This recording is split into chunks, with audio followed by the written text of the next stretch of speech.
ये सभी भांग बोरे हैं, इनसे सिद्धियां आ जाती हैं और सिद्धियां इस जीवन की शत्रु होती हैं।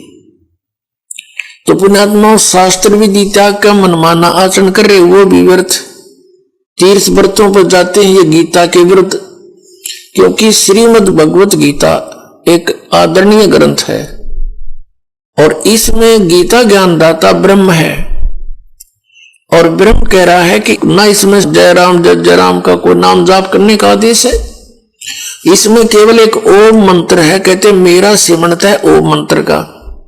फिर ये जोर देकर कहता है कि मेरे सिमरन से ओम के नाम के जाप से ब्रह्मलोक प्राप्ति होगी, मुझे प्राप्त होगा और मुझे काल को प्राप्त होकर प्राणी फिर जन्म मृत्यु में, क्योंकि इसकी भी जन्म मृत्यु।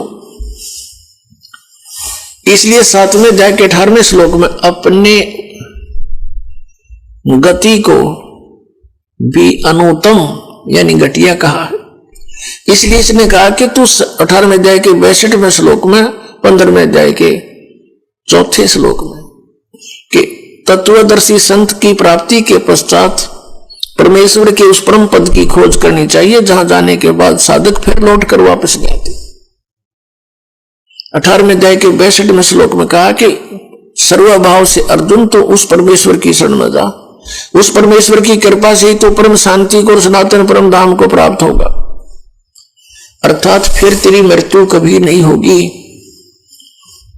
सदा के लिए सुखी हो जाएगा।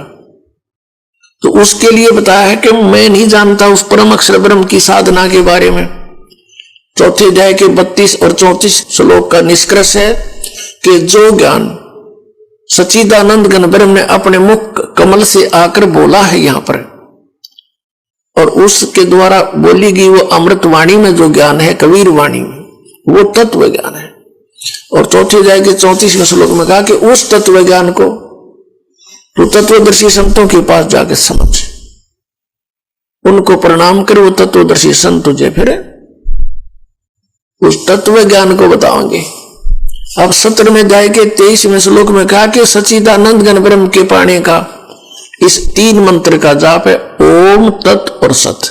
ओम तो सीधा है, तत् और सत गीता ज्ञानदाता को पता नहीं कि ये बताओगे वो तत्वदर्शी संत, उनसे पूछ ले। तो ये दास है वो तत्वदर्शी संत इस वर्तमान में।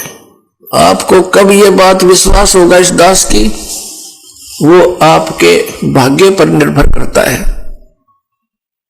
परमात्मा की रजा पर निर्भर करता है। सचमुच मान लेना इस पृथ्वी पर 21 ब्रह्मांड में ये ज्ञान और ये समाधान इस दास के अतिरिक्त किसी के पास नहीं है।